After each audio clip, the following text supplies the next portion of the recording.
एक प्रॉब्लम जो बहुत बार लोग मुझसे पूछते हैं कि how to make an introduction, ठीक है, how to make an introduction. So let this first part of the first 10 minutes be devoted on how to make an introduction. Okay, this is the problem which many people are facing. How to make an introduction. So suppose this topic is strategic implications of India's economic performance in 21st century. मैंने ये topic इसलिए लिया है because जब मैं the type of introduction which I make and which I want, people say ये तो philosophical essays में अच्छे लगते हैं. This essay is one of the most factual essays in this list. Right ये एक ऐसा टॉपिक है जो लग रहा है कि बहुत ज्यादा फैक्चुअल है. Strategic implications of India's economic performance in 21st century. How you can make an introduction, the different ways to make an introduction. अगर आप लोग इस जगह पर अटके हुए हो, बिलो एवरेज या एवरेज के थोड़ा सा नीचे, इन द सेंस अगर आप 100 से लेकर 115 या 120 तक स्ट्रगल कर रहे हो and you are not sure कहीं आप और नीचे गिर जाओ, तो मैं आपको एक सेफ तरीका बताता हूं इंट्रोडक्शन का. The best way to introduce is paraphrase it. Paraphrase the introduction. सबसे इजी, सबसे safe. Paraphrase. What paraphrase means? Just write the topic statement in your own words. In 3-4 lines, write the topic statement in your words, what you understand by it. अब ये करने के लिए बहुत ज़रूरी है that you first understand the topic also. अगर topic समझे ही नहीं तो ऐसा ना होगा कि गलत लिख कर आ जाओ. पैराफ्रेजिंग वाली ट्रिक्स के दो फायदे हैं. एक फायदा ये है कि you will be in safe zone. कई बार एग्जाम में बहुत खड़ूस मिल जाता है, जैसे फिलोसफी क्लासेस बिल्कुल पसंद नहीं आते, उसे पैराफ्रेजिंग में ठीक ही रहेगी. पैराफ्रेजिंग एक जैसे है ना, जैसे बॉलीवुड में एक फिक्स्ड फॉर्मूला होता है कि वैसा एक फिक्स्ड फॉर्मूला है बिल्कुल मोस्ट पॉपुलर, जिसमें ना आपके मार्क्स कम आएंगे ना बहुत ज़्यादा एक्सपेक्ट करना. एक सेफ बेल्ट में आप लोग रहोगे पैराफ्रेजिंग के. अगर आप लोग specially if you are facing troubles how to introduce it ऐसे, I suggest that you go for paraphrasing. And paraphrasing has second benefit besides keeping you in safe zone, that you yourself get to know what essay is about. And once you paraphrase, then you know what you have to write in the coming paragraphs. I say this might be very obvious thing, but this is where you people lack. बहुत deviate कर जाते हो. अभी मैं एक दो copies आपके सामने चेक करूंगा, you will see कि लोग कहाँ से कहाँ डेविएट होकर चले गए हैं. तो इसलिए पैराफ्रेजिंग एक इजी और सेफ तरीका है कि it keeps you goal posted also. Goal posted in the sense आपको पता होता है गोल वहां पर है, मैं कहीं भी खेलूं मुझे फाइनली गोल के आसपास ही रहना है, दूर नहीं चले जाना है. ठीक है, तो paraphrasing, suppose this statement is this: strategic implications of India's economic performance in 21st century. How you could write it? In very simple lines. अगर मुश्किल नहीं तो सिंपल लाइन्स में लिख दो. Anyone can speak out?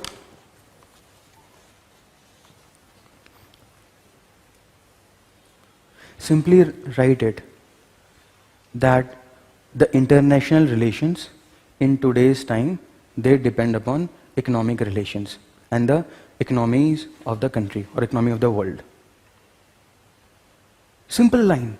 But these things will, ये समझ रहे हैं आप? एक बहुत सिंपल स्टेटमेंट में आपने पैराफ्रेज करके बता दिया कि economic relations to a great extent they determine the kind of international relations or foreign policy of a country. Foreign policy, international relations, geopolitics, these things in today's time, they are governed by economy of a country. This is what the essay is about. Simple line में आपने उसे बता दिया. इसी line को 2-3 और तरीके से घुमा फिरा कर बोल दो. सेफ तरीका है. एग्जामिनर को इसका बेनिफिट ये भी है कि एग्जामिनर को आपने तुरंत शुरू में समझा दिया कि सी आई अंडरस्टूड द टॉपिक. अगर कहीं आगे डेविएशन भी होगा तो समझ जाना कि मैं समझ गया था, ये डेविएशन डेलिब्रेट हुआ था, गलती से नहीं हुआ है. समझ रहे हो? तो एक ट्रिक है, ये है पैराफ्रेज कर दो. पैराफ्रेज करने के बाद जो सेकंड है, थोड़ा सा अट्रैक्टिव बनाने के लिए कि यूज सम रिपोर्ट, अगर कुछ याद हो तो. लेकिन रिपोर्ट में कोई ऐसी रिपोर्ट नहीं जो बेकार सी हो, थोड़ी इंटरेस्टिंग सी. एंड आई डोंट माइंड अगर आपको एग्जैक्टली रिपोर्ट का नाम याद है कि नहीं है. अकॉर्डिंग टू सम रिपोर्ट्स या कुछ भी. फॉर एग्जाम्पल आप ऐसा कह सकते थे कि according to some report India is going to be the third largest economy in so and so year, अगर आपको याद है तो. Are you getting this point? India is going to be, किसी को याद है एग्जैक्टली?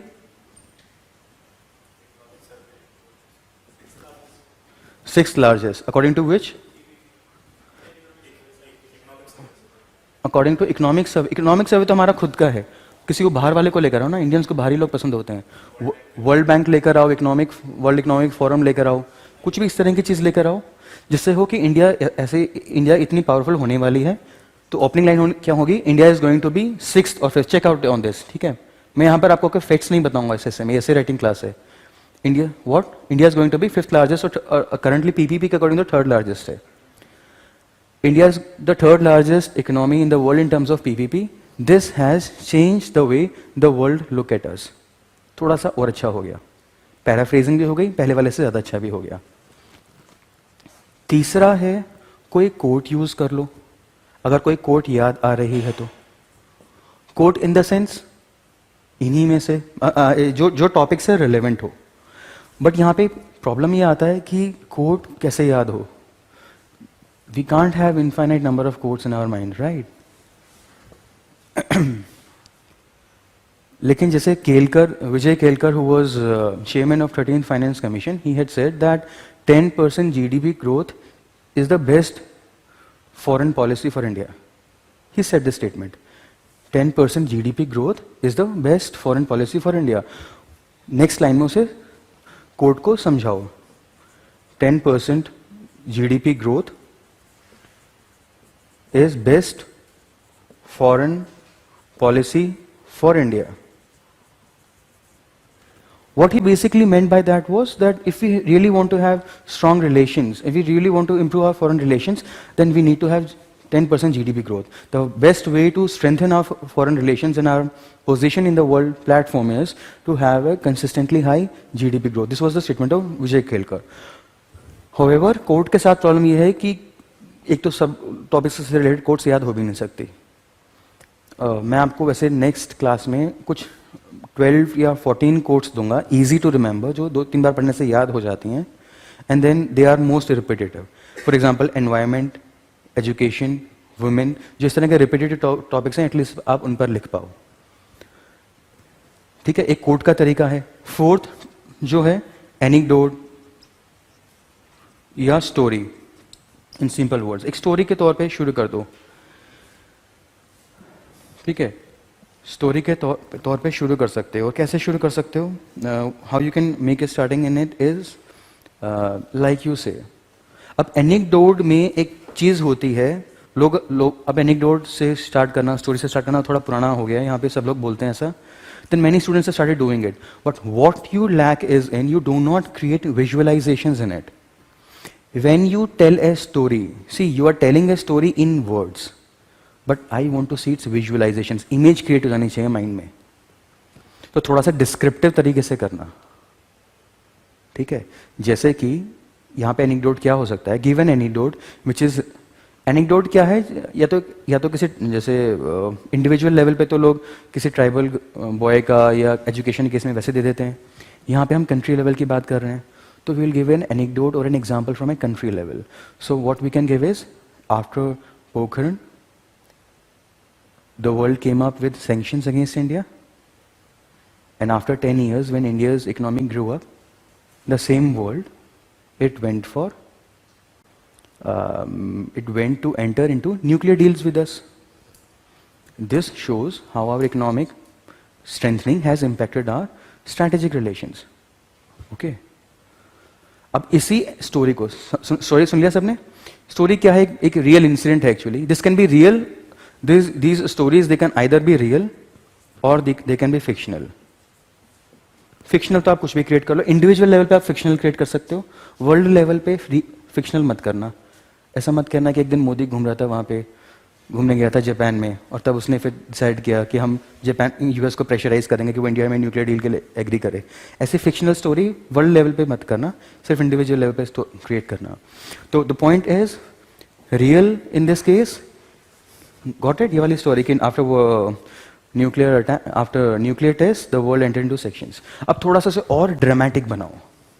और सुनो, मैं फिर कह रहा हूँ, इंट्रोडक्शन पे ध्यान दो। इंट्रोडक्शन अच्छा हो गया ना, अगर थोड़ा कैची हो गया तो फिर एक पॉजिटिव में आपका ऐसे चला जाएगा।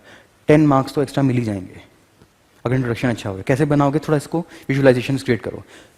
इन द समर्स ऑफ 1996, जो 1999, कब हुआ था पोखरण? 1999 मई में हुआ था ना? 99 में नहीं हुआ था, कब हुआ था? 98 में हुआ था। In the summers of 1998, the world was getting restless to put sanctions on India in wake of the nuclear tests carried by it. The same world standed in queue to get into nuclear deals with India, just a couple of years from now. The geographies haven't changed. The ideologies haven't changed. What has changed is the economic structure of the country.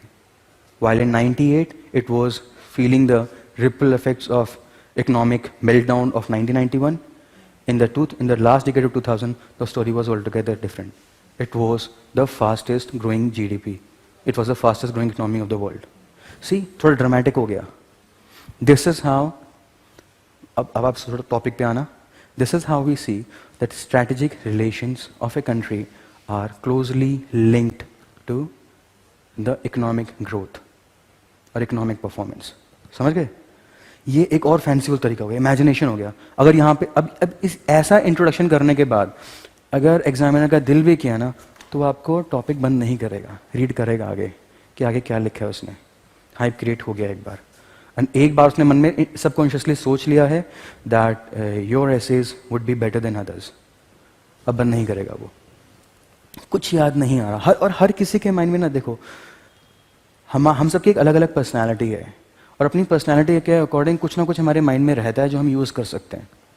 आप लोग गलती क्या करते हो, ऐसे के लिए ज़बरदस्ती कहीं और से चीज़ इन्फॉर्मेशन निकालने की कोशिश करते हो। मैं आपको एक, देखो पॉलिटिकल साइंस के जो स्टूडेंट्स होंगे उनको तो बहुत कोट्स पता होंगे इस चीज़ को लेकर। पॉलिटिकल साइंस में जो रियलिज्म वाला व्यू है इंटरनेशनल रिलेशंस को, वो बहुत कोट्स बता सकता है।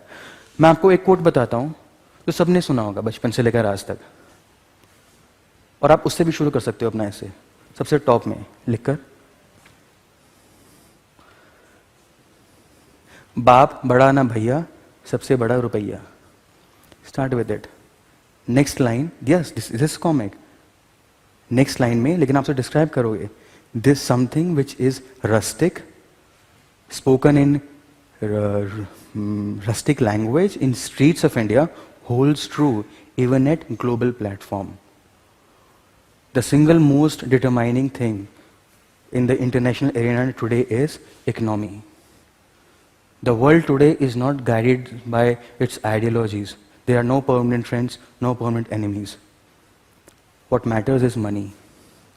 इस तरह की बात कर सकते थे। अब ये वाली कोट तो सबको याद थी ना, सबसे बड़ा रुपया। किसने, कोई है जिसने ना सुना हो? Anyone here? Then why don't you people bring it into your essays? Why don't you use this creativity? अरे इंग्लिश में लिख दो, ठीक है, इंग्लिश में लिखकर उसे, इंग्लिश फॉन्ट्स में लिखकर उसे नीचे ट्रांसलेट कर दो। What is translate? Neither father matters nor brother matters. What matters is money. ऐसा लिख दो। डेली लाइफ से इंसिडेंट्स पिक करो इंट्रोडक्शन के लिए। और क्या इंसिडेंट्स पिक कर सकते हो? इन ए ट्रेडिशनल, ठीक है, समझ गए? ये 5 है, 5 वे में क्या बताया मैंने? प्रोवर्ब, एक डेली लाइफ विजडम से उठाया हुआ एक प्रोवर्ब। और भी वे हो सकते हैं इंट्रोडक्शन के, क्या हो सकते हैं? जैसे for example, in a traditional patriarchal family, और a traditional joint family, patriarchal छोड़ो, in a traditional joint family, that son is closest to the father, that son has the greatest say in decision making, who brings maximum revenue to the household. या थोड़ा सा twist कर दो, that daughter in law has the maximum prestige in a family, whose husband earns maximum amongst the brothers. So what's hold true at a microcosmic level at family holds true also in the international level. To have a voice in the international arena, you need to have a strong economy to boost you. देखो ये बात क्या कोई जानता नहीं है? Daughter in law वाली। अब ये एग्जाम्पल इंटरेस्टिंग है। अब आप ऐसा एग्जाम्पल क्रिएट लिखोगे तो एग्जाम में भी सोचेगा कि हाँ यार, ये चीज़ मैंने किसी हिस्से में देखी ही नहीं। एंड ट्रस्ट मी, ये सारे एग्जाम्पल्स आपके अंदर हैं। वो कहते हैं ना मृग तृष्णा, हिंदी में मृग तृष्णा मतलब something which you are searching and wandering for in the world outside which is there inside you. There are hundreds of such examples. उठाओ वहाँ से, निकालो और बनाओ ऐसे का इंट्रोडक्शन इतना इतना इतना प्यारा। ये चीज़ हो सकता है मैं पहली क्लास में ना बोलता, लेकिन अगर आप लोगों ने कहा है कि आप 135 मिडिल मार्क्स ट्रैप में फंसे हुए हैं, तो आपको कुछ ना कुछ करना पड़ेगा यहाँ से बाहर निकलने के लिए। And there will be people who might say and come and tell you, ठीक है, कि यार मैंने तो कुछ ऐसा किया नहीं फिर भी आई गॉट गुड मार्क्स। तो दे माइट बी एक्सेप्शंस, उनसे पूछो जिनके नहीं आए। So don't go by a minority of exceptions, but rather अभी टाइम है, इस तरह के कुछ कोटेशंस अलग अलग थीम्स से रिलेटेड बनाओ and have confidence in you that you can also think on it. ये सारी चीज़ें कर सकते। अभी कब सोच पाओगे? जो शुरू के 20 मिनट्स हैं, तो फर्स्ट 20 मिनट्स अगर आपने अपने माइंड को रिलैक्स करके रखा है। And you know one more thing which I see is when I see copies is that the first essay is usually not as good as the second essay, and the marks which I give usually almost in 70-80% in second essay they are higher than in the first essay. Why so? Because first essay में आपका mind stuck होता है, inertia होता है, you can't think, you can't write. जब तक वो inertia खुलता है तब तक आधा essay तो चला गया आपका। आंसर्स में भी ऐसे होता है। What it means is that your performance is depending upon your internal factors. तो अपने internal factors को ठीक करो।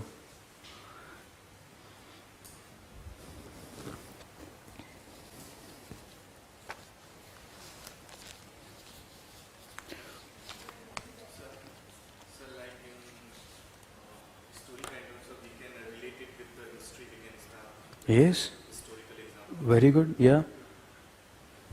It can be real, fictional, historical, and historical would be a good angle to it. You can write history also. Historical example you can write. Then historical example can be either from ancient India, modern India, medieval India, or they can be from the world history. World history. So during World War II or World War I, what did we see? During those days, America was not as powerful as it is today.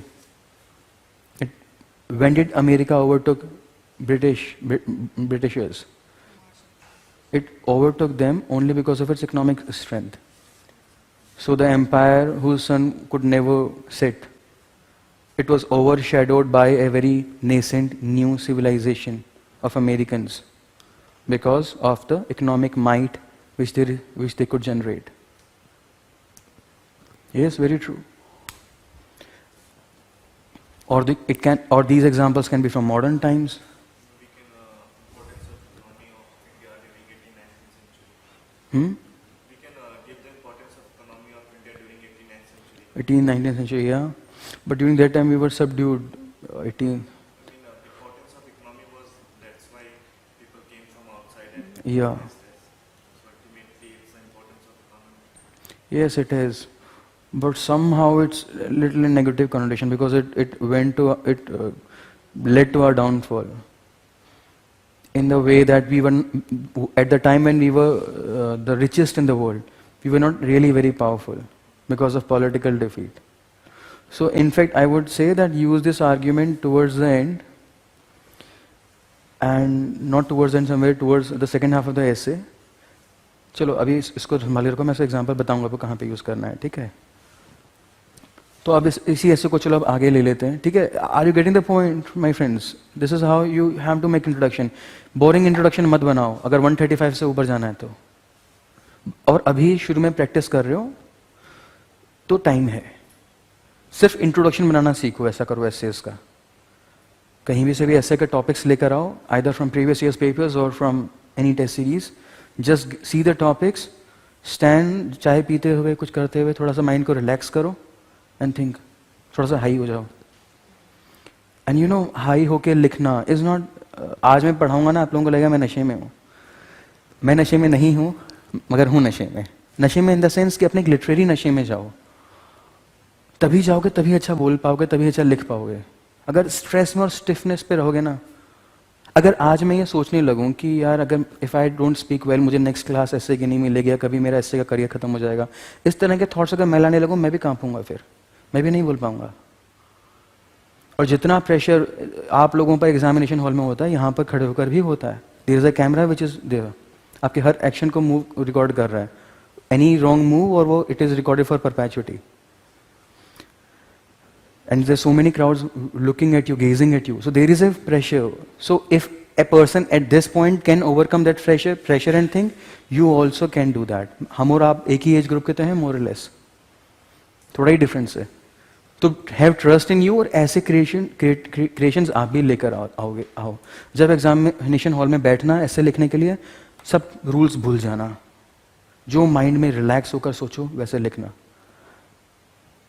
There is a person